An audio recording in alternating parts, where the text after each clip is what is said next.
All right, guys. So it's been some time now. If you guys can go back with me a little bit, and if you recall, it was some time ago when we saw that report from ESPN. I don't know if it was exactly during the season. It might have been when the Falcons made the quarterback change and things like that, or if it was just after the season ended, the regular season ended. I can't quite remember, but regardless of when it was, there was that report from ESPN that the Falcons were likely to move on from Kirk Cousins in March after, a combination of his disappointing play towards the end of the year and Atlanta starting Michael Penix and sort of favoring him after he impressed them, had some big games against the Commanders was a big performance, and I mean the Giants was a good game as well. But for the time being, and Michael Penix performing very well in those games, right? That was enough for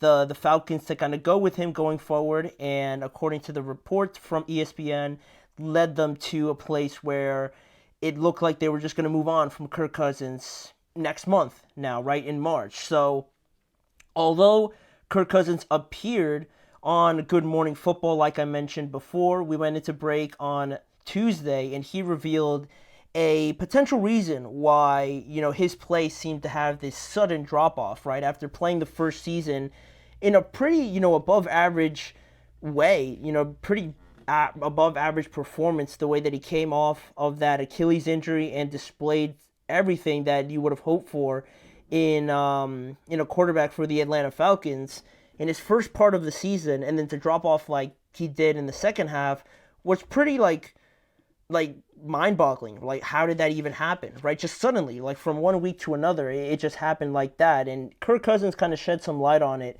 in that interview on Good Morning Football. He said, against the Saints, which was in week 10, I got hit pretty good in my right shoulder and elbow, and from there, kind of dealing with that was something I was working through and just never really could get it to where I wanted it. And, pretty simple as that. It was an injury, a couple injuries, I guess, to his shoulder and elbow of his throwing hand that, had been ailing him for, pretty much the second half of the season. And I don't really recall, like, there ever being like news about him dealing with a shoulder and an elbow injury. It was just kind of like nobody knew an answer. That's why the performance and drop off in performance was so egregious, was so just unimaginable, right? Because he was playing like pretty decent, and then just from that game against the Saints, which they lost, to then go to games like Denver where they get blown out 38-6, 17-13 against the Chargers where he throws I think four interceptions, 42-21 against the Vikings, and then 15-9 victory over the Raiders, but very unimpressive as well. And you're thinking throughout this entire time, like what's going on? Like, why is Kirk playing like this all of a sudden? At least I was. The Saints loss was pretty bad, but I'm thinking like the Saints got woke up on the right side of the bed that day. They just got one up on a division rival, right? It's kind of like the Browns beating the Steelers in that snow in Cleveland. There's games like that, right? Certain games just happen like that. So that's what I thought. But then to have those chain of events kind of play out like they did against Denver, against the Chargers, Minnesota, and then the Raiders, it became too much of a trend where I'm like this is very weird. Like, why is Kirk playing this bad? But he said that regardless of the injuries and things like that he still feels that he has a lot of good football left to go, and that this offseason will give his ankle, shoulder, elbow time they need to eventually heal and get back to playing some good football. And with that information now, right, we get to this idea, this pretty general idea of like what the future looks like for Kirk Cousins, right? In one part, you can't really ignore how well I think Kirk played. I would say in the first half, right, like against the Chiefs, playing them close, beating the Eagles on the road, right? That last drive was phenomenal, right, to start the year. Beating the Bucks in a very high scoring game on Thursday Night Football, that was very impressive, right? And there was a bunch of other performances in there as well where I don't think you could just ignore it and just kind of pretend it didn't happen, because coming off of an Achilles injury, like right there in the season to start it, right?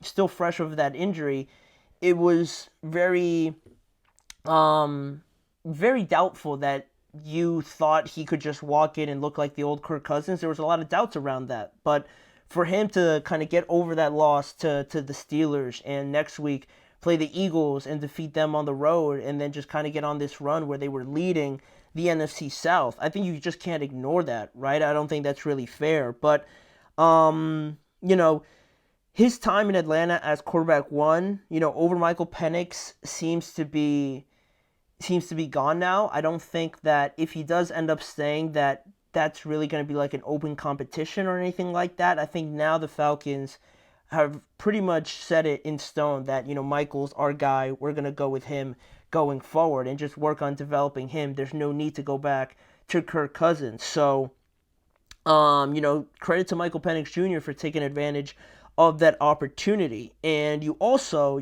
can't ignore someone out there taking the chance on Kirk again. If this was to, come into fruition and they were maybe to release him, which would cost them a lot of money, the Falcons, or trade him, I can't summarily just dismiss and say, no one's going to trade for him. Like, there's no way. No one's going to want Kirk Cousins, right? He just played awful, and he's being paid a lot of money, and nobody's going to want him, right? I can't 100% say that's true, because in the NFL, as we've seen, all it takes is one general manager, one desperate team, one team that doesn't have a spot in the draft where they could draft a quarterback, for them to look at Kirk Cousins, look at that first half of the season and think, all right, like, that was pretty well. Like, we could definitely use that, and that could be of service of us in 2025 at least. There's going to be a team out there that thinks like that, right? So, it's pretty possible, and I think that's still a pretty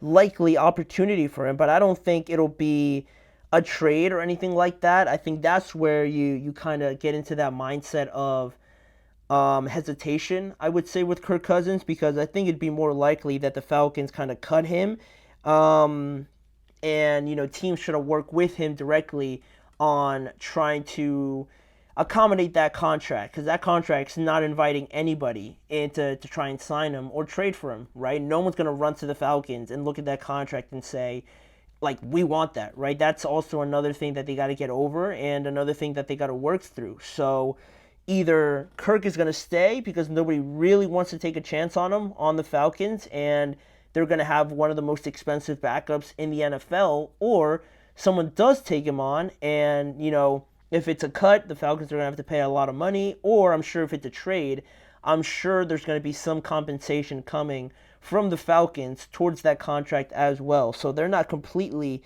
out of the woods on that as well. But I believe it's still like a decent sized risk for any team that wants to bring Kirk Cousins in as a starter. I think that's a pretty decently sized risk for teams like the Raiders, the Giants, the Jets, or the Cleveland Browns. I think if you want to bring him in as your starting quarterback with that idea in mind, I think that's pretty risky to do, especially for those teams, that I just mentioned, that don't really have like a lot of room to make a mistake like that, especially as big as the quarterback position is. So, I feel like Kirk right now, even if he doesn't look at himself like it, I feel like now he's more like just a very good bridge quarterback, right? With the contract and everything like that, and still the Achilles injury might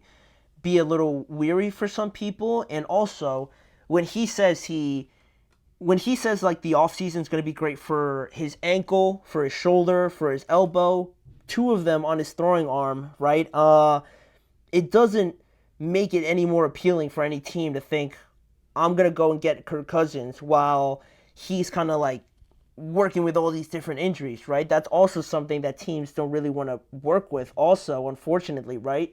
So, that's also another thing that people got to work through. And if one team or one general manager really gets through all of that, then I think Kirk can really give you the chance to have a very good bridge quarterback, a very good temporary guy where you have a young quarterback potentially there. Ideally for me, a team like the Raiders or the Giants get their rookie quarterback and they have Kirk Cousins in there as that bridge guy. I think that's to me where I envision Kirk Cousins now, where he is in his career with the injuries and how just things have played out for him to this point. You know, who wants to have that expensive of an emergency quarterback also, right? If you want to play devil's advocate, right? To have an emergency quarterback cost you that much money, is that something that you really want to have? That's a valid question also, but it's just it's a very touchy situation, I think, right? We're gonna have to play out the market and kind of feel out what the vibes are